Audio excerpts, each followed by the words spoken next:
سپہر کے 3 بجے ہیں۔ السلام علیکم، یہ ریڈیو پاکستان ہے۔ عشرت ثاقب سے خبریں سنیے۔ وزیر اعظم آج کورونا ریلیف فنڈ میں رقوم جمع کرنے کے لیے طویل دورانیے کی نشریات میں شریک ہوں گے۔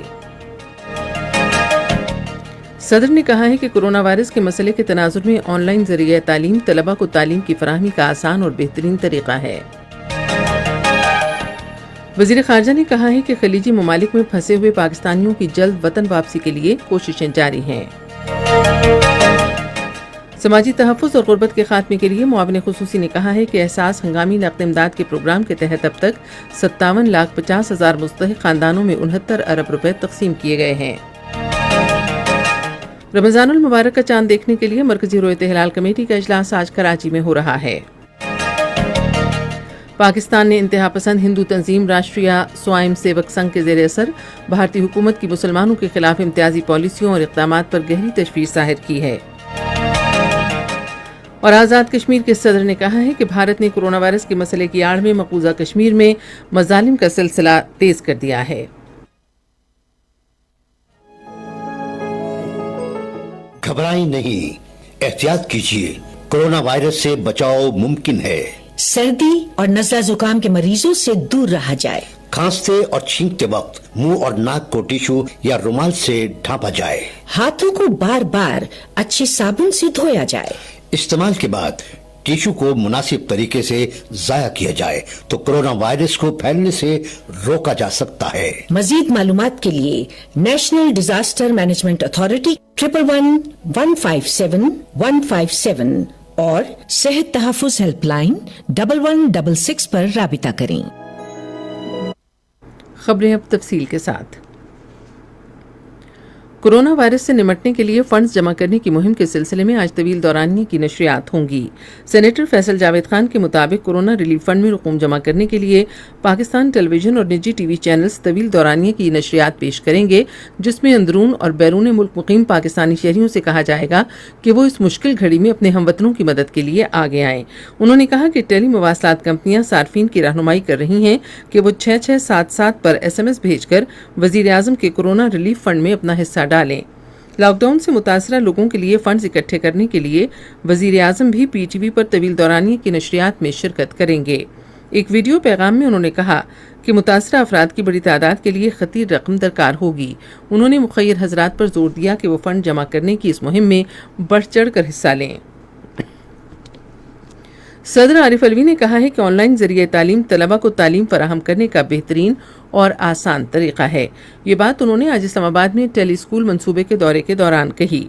صدر نے کہا کہ لاک ڈاؤن کی موجودہ صورتحال میں طلباء کو گھروں پر تعلیم دینے کے لیے ٹیلی اسکول کا اہم اور شاندار منصوبہ شروع کیا گیا ہے۔ صدر نے کہا کہ آن لائن تعلیم سے طلباء لیکچرز کا جائزہ لیں گے اور انہیں دوبارہ دیکھ سکیں گے، جو کمرہ جماعت میں اساتذہ کی جانب سے دیے گئے لیکچرز میں ممکن نہیں تھا۔ یہ جو ایجوکیشن ہے جس کے اندر تعلیم بھی کلاؤڈ کے اندر موجود ہے، کتابیں بھی کلاؤڈ کے اندر موجود ہیں، the ability for you to change that lecture 3 days later وہ بھی آپ کے پاس ہے، اور ٹیچر بیک اپ بھی ہوتا ہے۔ تو میری تو جو وش تھی نا اور خواب تھا کہ پاکستان کے اندر ایسا ہوگا، وہ خواب آپ لوگ پورا کر رہے ہیں، because this is the easiest and the best way to educate a country۔ صدر عارف علوی نے شعبہ تعلیم میں بہتری لانے کے لیے حکومت کے اقدامات کی تعریف کی۔ اس سے پہلے وزیر تعلیم شفقت محمود نے صدر کو ٹیلی اسکول منصوبے سے متعلق آگاہ کیا۔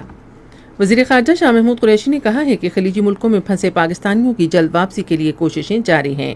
انہوں نے آج ایک بیان میں کہا کہ ہوائی اڈوں پر اسکریننگ کی جا رہی ہے اور قرنطینہ سہولتوں میں بھی اضافہ کیا گیا ہے۔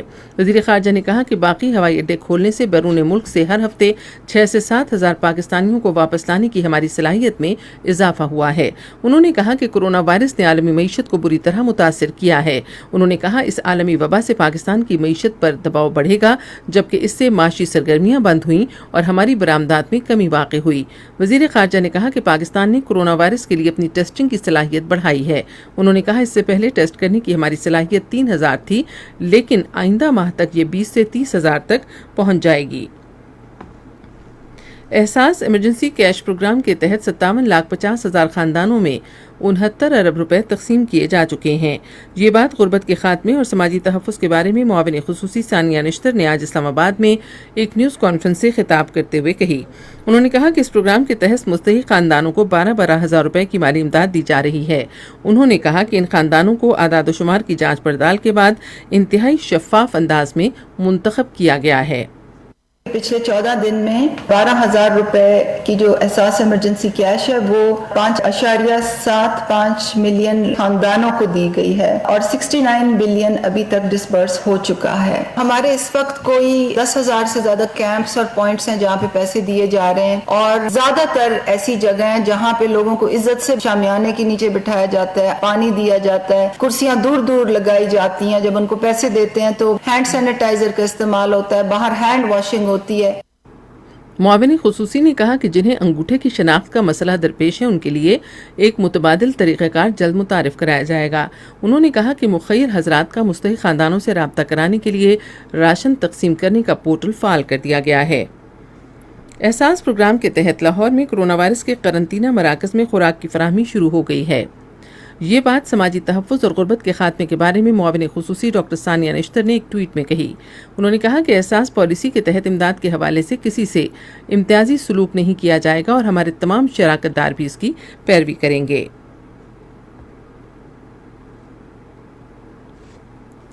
قومی احتساب بیورو کے چیئرمین جاوید اقبال نے بدعنوانی کے وائٹ کالر تمام بڑے مقدمات کو ان کے منطقی انجام تک پہنچانے کا عزم ظاہر کیا ہے۔ انہوں نے یہ بات اسلام آباد میں ادارے کے انتظامی بورڈ کے اجلاس کی صدارت کرتے ہوئے کہی، جس میں 6 افراد کے خلاف تحقیقات شروع کرنے کی منظوری دی گئی ہے۔ انہوں نے کہا کہ بدعنوانی کے ناسور کا خاتمہ نیب کی ترجیح ہے۔ چیئرمین نے کہا کہ گزشتہ 2 برس میں نیب نے بالواسطہ یا بلاواسطہ 178 ارب روپے برآمد کیے ہیں۔ رمضان المبارک کا چاند دیکھنے کے لیے مرکزی رویت ہلال کمیٹی کا اجلاس آج کراچی میں ہو رہا ہے۔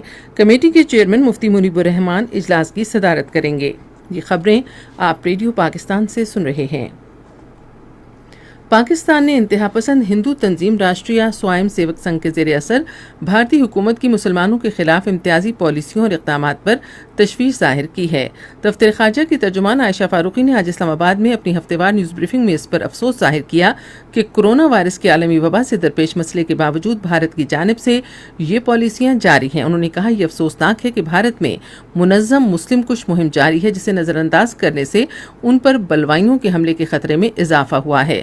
ترجمان نے کہا اسلامی تعاون تنظیم نے بھی سیاسی ذرائع ابلاغ کے حلقوں اور سوشل میڈیا پلیٹ فارمز پر مسلمانوں اور اسلام کے خلاف منفی جذبات میں اضافے پر گہری تشویش ظاہر کی، جہاں بھارتی مسلمانوں کو کرونا وائرس کے پھیلاؤ پر مورد الزام ٹھہرایا جا رہا ہے۔ آزاد جموں کشمیر کے صدر سردار مسعود خان نے کہا ہے کہ بھارت نے کرونا وائرس کے مسئلے کی آڑ میں مقبوضہ جموں و کشمیر میں مظالم میں اضافہ کر دیا ہے۔